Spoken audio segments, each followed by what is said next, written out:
Ya, sementara itu informasi batalnya rencana pembangunan bandara di Bali Utara tidak sepenuhnya benar. Hal itu disampaikan Gubernur Bali, Made Mangkupastike, dalam menjawab keresahan yang terjadi di masyarakat saat jumpa pers di kantor Gubernur Renon Denpasar.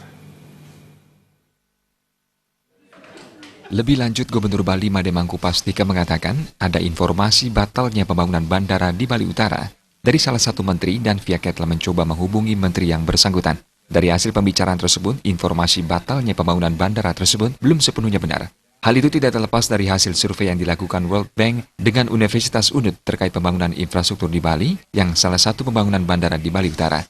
Sementara pemerintah Bali sendiri yang memiliki rencana akan pembangunan bandara tersebut belum diajak bicara dan mengetahui isi dari hasil survei tersebut.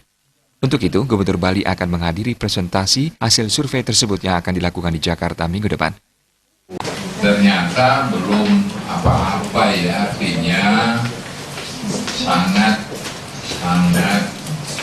mereka itu rupanya ditugaskan kepada World Bank untuk bersama-sama Universitas Udayana tentang hasil survei sementara dari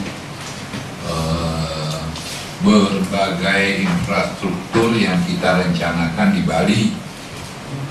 Antara lain yang paling signifikan adalah masalah airport. Jadi apa yang berkembang selama ini bahwa pembangunan bandar udara di utara batal itu belum seperti itu. Ya, kita akan terus berjuang supaya tidak batal.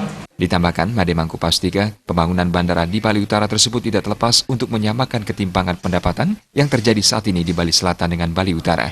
Rencana pembangunan bandara ini pula telah dituangkan dalam peraturan daerah. Rai Suantara, Bali TV.